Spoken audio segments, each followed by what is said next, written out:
Esta semana ha sido una semana de bastante dificultad aquí en este país.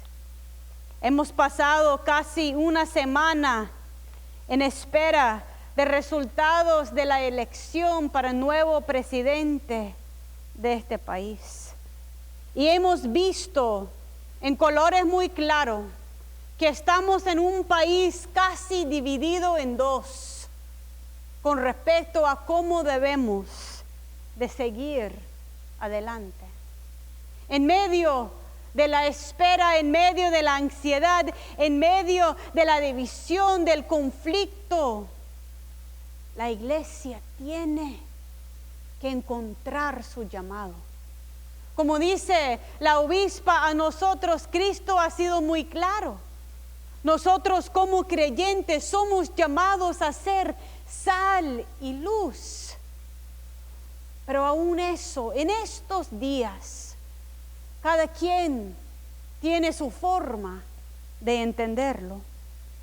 Pidiéndole, orándole al Señor de cómo debemos de ver hoy día como parte de nuestro servicio.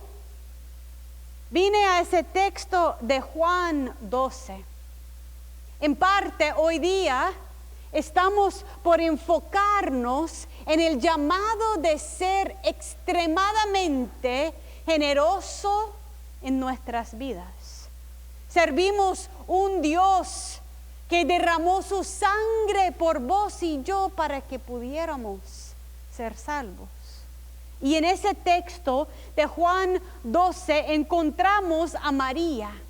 Esa misma María que antes había estado allí a los pies de Jesús, escuchando, absorbiendo todo lo que decía él. Enojada María con Marta.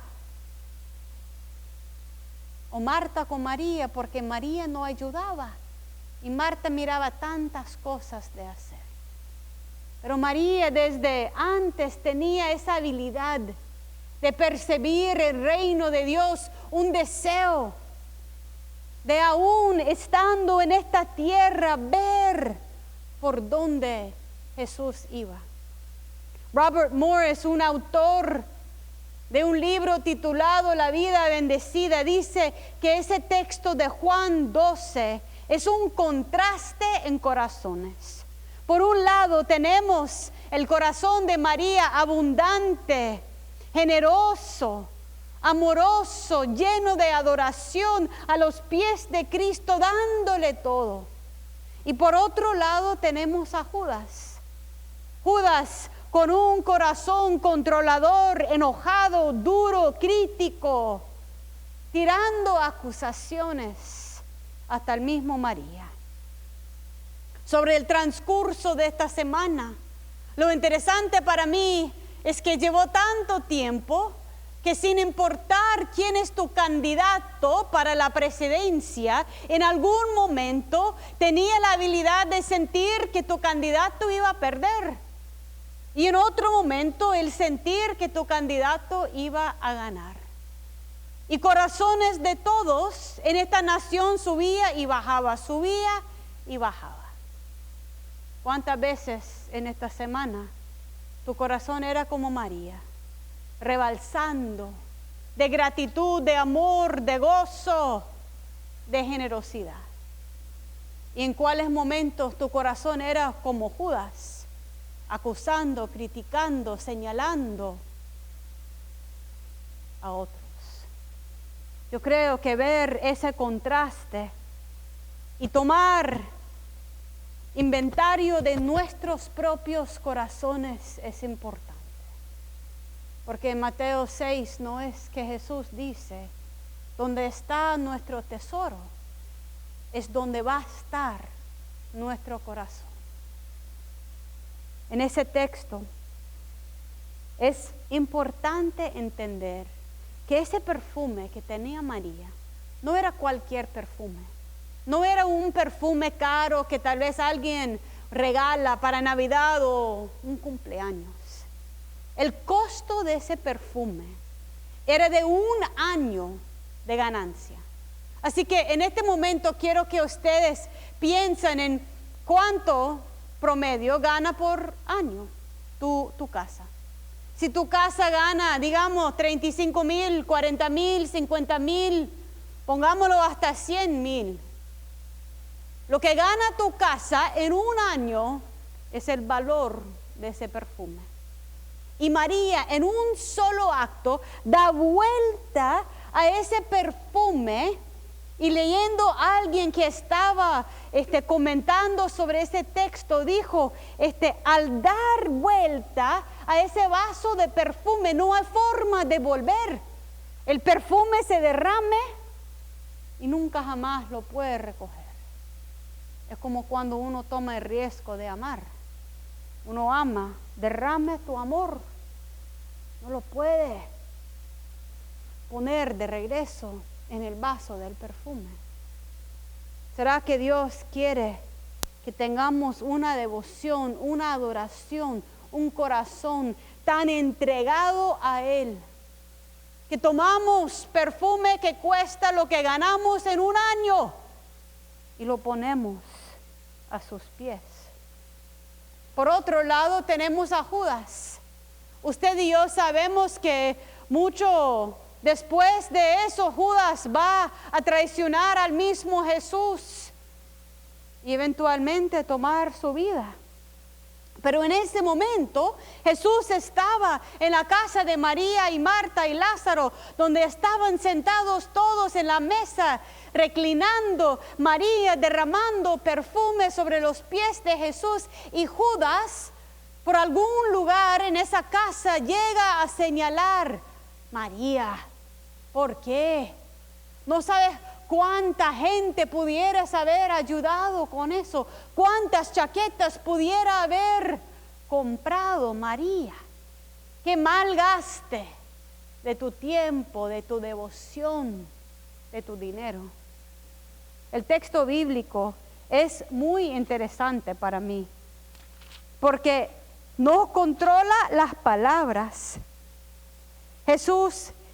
Judas le dice en 12:5, ¿por qué no se vendió ese perfume que vale muchísimo dinero para dárselo a los pobres? Y en el verso 6, el mismo texto bíblico dice, dijo esto Judas, no porque se interesaba por los pobres, sino porque era un ladrón. Y como tenía a su cargo la bolsa de dinero, acostumbraba a robarse lo que le echaba en esa bolsa. Primero quiero decir que los líderes, los pastores, los gobernantes corruptos no es nueva cosa.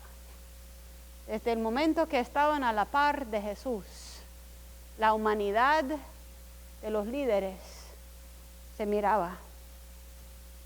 Judas criticaba lo que hacía María porque él quería tomar beneficio del dinero que ella invertía. Y lo poderoso de la respuesta de Jesús, en el verso 7, ¿qué dice el Señor? Le dice a Judas en la mera cara, déjala en paz, déjala. No pongas tus ojos sobre ella. No sigues señalando, criticando, diciendo que ella debía de haber hecho otra cosa con su vida. Déjala en paz, dice Jesús. Ella ha estado guardando este perfume para el día de mi sepulcro. O sea, lo interesante es que en ese contexto mundano, en ese contexto normal, donde se están comiendo en la mesa de su casa, María tiene sus ojos puestos en un reino que no tiene que ver con lo que se están comiendo en la mesa. Ella sabe en lo más profundo de su ser que ese Jesús no es cualquiera. Ya ha levantado a su hermano Lázaro desde la muerte. Ese Jesús ha transformado su vida. Ella ve en él algo que no es de este mundo, un reino que viene en medio de lo quebrantado de esta vida. Derrame su devoción sobre ese Jesús, invirtiendo en el reino de Dios, no en lo que se ve enfrente. Yo creo que nosotros como iglesia tenemos mucho de aprender de María en estos días. La otra cosa que quiero que ustedes notan, y Robert Morris en su libro lo resalta, es que Jesús debía de haber sabido que Judas era un ladrón.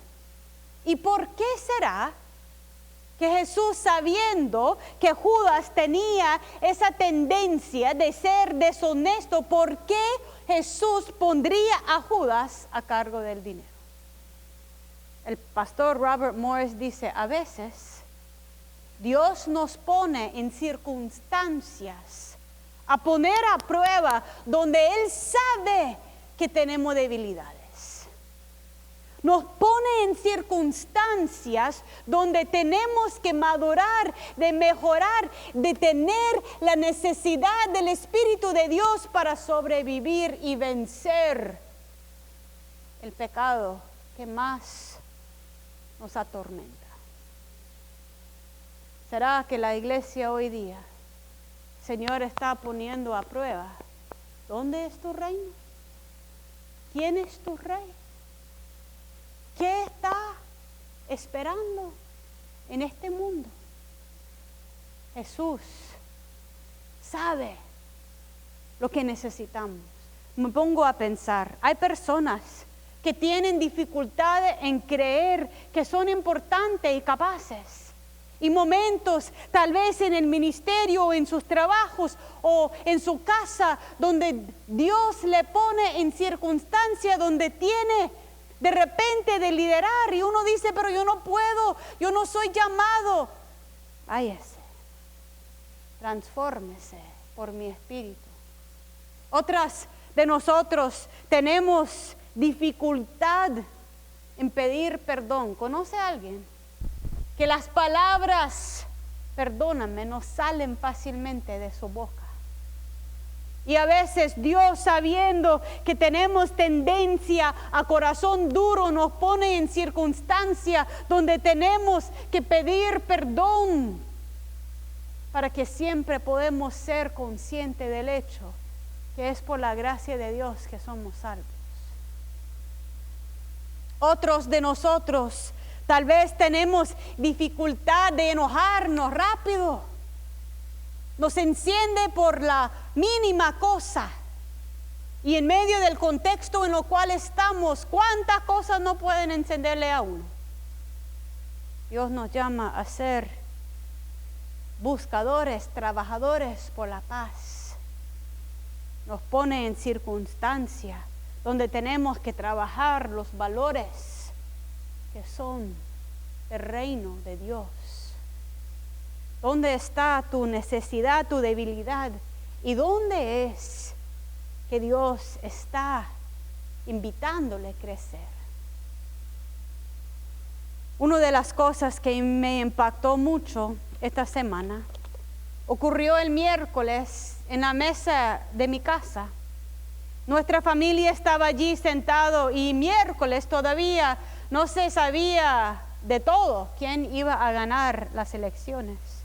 Y mi hija Sofía tira una pregunta sobre la mesa y lo dirige hacia mí. Mami, me dice, ¿es posible tener relación, amistad profunda todavía con alguien que ha votado por un candidato diferente al tuyo? Su pregunta me sorprendió. Me sorprendió en parte porque me gustaría pensar que yo he vivido mi vida de tal forma que no tendría que preguntar eso. Por supuesto, yo le digo, uno puede mantener relación con personas que no tienen el mismo voto. Ella tiene 16 años y para ustedes que han tenido adolescentes, lo interesante de esa edad es que en algún momento actúan como adultos. Preguntándome, Sofía, en momentos cosas que yo le he enseñado y con una urgencia se me pone en la cara otra vez. Y muchas veces tiene razón. Pero en otros momentos es una niña todavía. Una niña que necesita de su mamá, de sabiduría, de experiencia, de protección en la vida. Quería saber de dónde venía esa pregunta.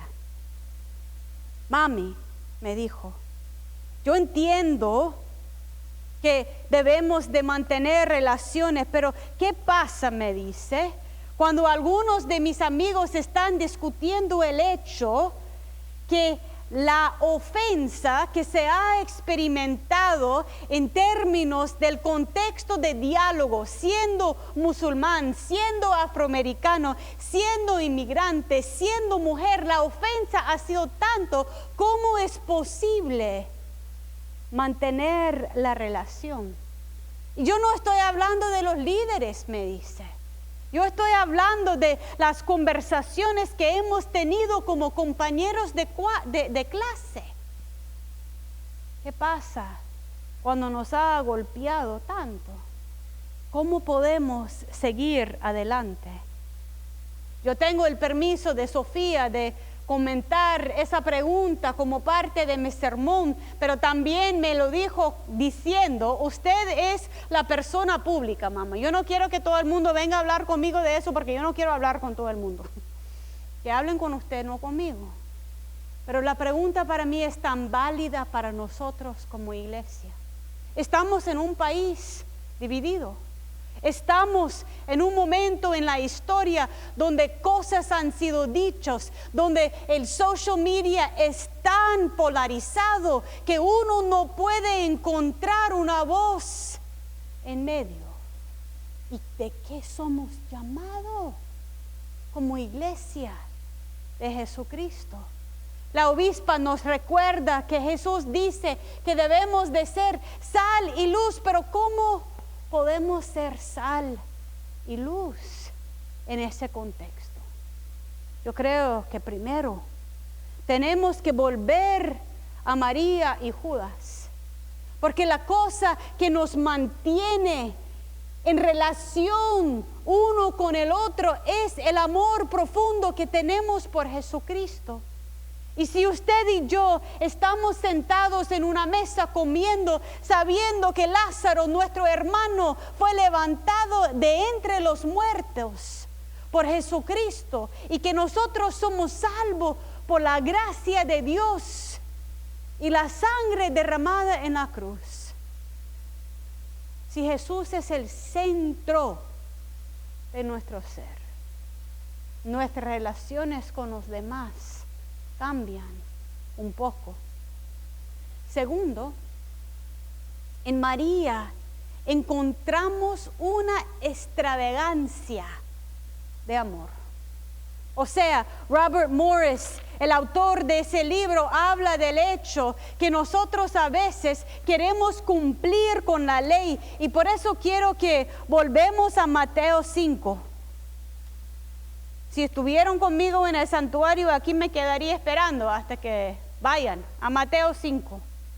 Pero después de las bienaventuranzas y el llamado de ser sal y luz, y Jesús diciendo que vino a cumplir la ley, en Mateo 5:21 dice, ustedes han oído que se dijo a sus antepasados, no mates, y todo el que mate quedará sujeto al juicio del tribunal. Pero yo les digo que todo el que se enoje con su hermano quedará sujeto al juicio del tribunal. Jesús, los valores del reino son diferentes que los valores del mundo. El mundo dice no mate.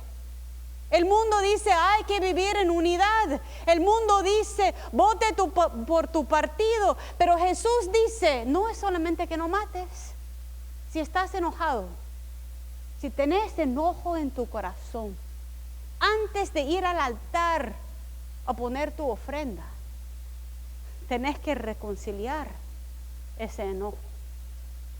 Jesús lo hace extravagante en lo que nosotros somos llamados a dar. Igual, el adulterio. En el verso 27, ustedes han oído que se dijo, no cometes adulterio. Pero yo les digo que cualquiera que mira a una mujer y la codicia ya ha cometido adulterio con ella en el corazón. No es solamente el acto, es la condición de tu corazón y del mío. Es un llamado a un amor extravagante, es un llamado a un perdón que sobrepasa los estándares del mundo. Eso es la forma en la cual vos y yo nos volvemos sal y luz. Mateo 6:43, ustedes han oído que se dijo, ama a tu prójimo y odia a tu enemigo. Pero yo les digo, aman a sus enemigos y oren por quienes los persiguen. Extravagante, como un perfume que vale la ganancia de todo un año. Los valores del reino siempre tienen que ver con una transformación de corazón.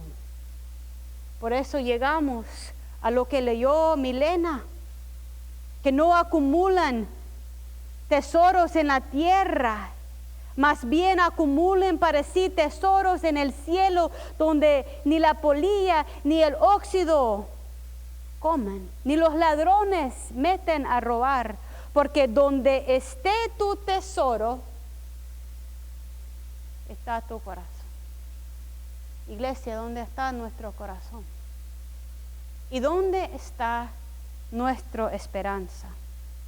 ¿Sabe que en 313 AD, el emperador del Imperio Romano, Constantino, comenzó un proceso de no solamente aceptar al cristianismo, pero 10 años después declaró el cristianismo como religión del imperio. Y nosotros pasábamos de ser un pueblo que congregaba en casas en Hechos 2, compartiendo comida, tiempo, alabanzas, escrituras, a unos mártires perseguidos por el reino, perseguidos por el imperio romano, personas que iban a los leones a morir en vez de renunciar a Cristo. Pasamos de lo pequeño, de lo marginalizado, a ser la religión del imperio.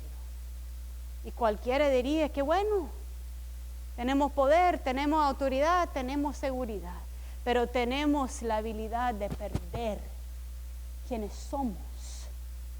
No reino del imperio, pero reino de Dios. Yo creo que en estos días, iglesia, tenemos un trabajo, un llamado muy importante. Y no tiene que ver con color de partido. No tiene que ver con las cosas visibles solamente. Tiene que ver con un llamado profundo a un extravagante amor, una extravagante ofrenda, una extravagante adoración que se ve en nuestra capacidad de reconciliar, en nuestra capacidad de servir, en nuestra capacidad de ser una tercera vía en un mundo dividido. Cuando Sofía lanzó su pregunta en la mesa de mi familia, al ver enfrente de mí a mi esposo Edgar, que viene de Nicaragua, no podía detener de pensar en familias literalmente divididos, sandinista contra, peleando, hermanos y hermanas. Edgar, que me ha contado tantas veces de dos amigos de él, crecido en el mismo barrio, uno que era sandinista, otro que era contra, pasándose en medio de la guerra, decidiendo no quitar la vida cada uno, pero sí de los otros que estaban acompañándoles. Eso no es el reino de Dios. Eso no es el reino de Dios.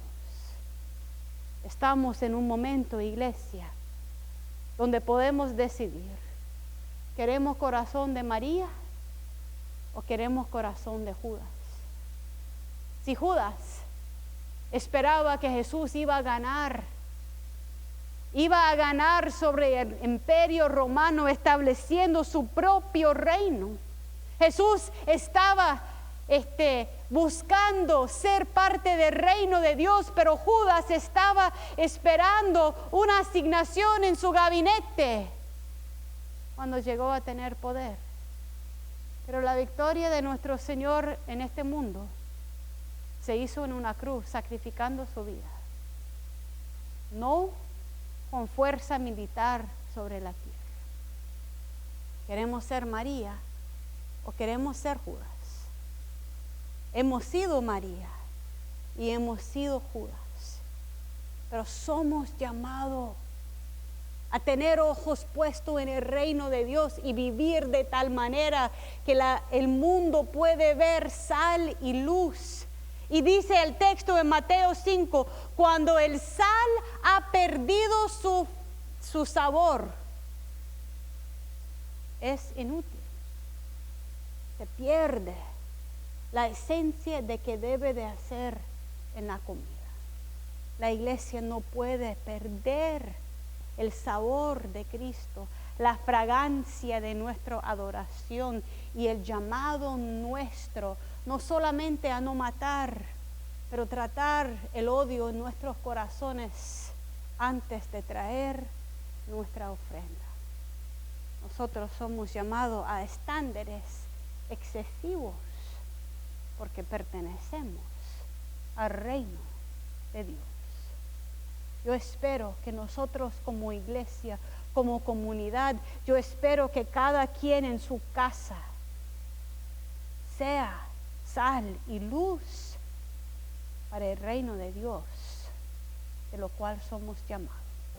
Cansado del camino, sediento de ti, un desierto he cruzado, sin fuerzas he quedado, vengo a ti. Luché como soldado y a veces sufrí, y aunque la lucha he ganado, mi armadura desgastado,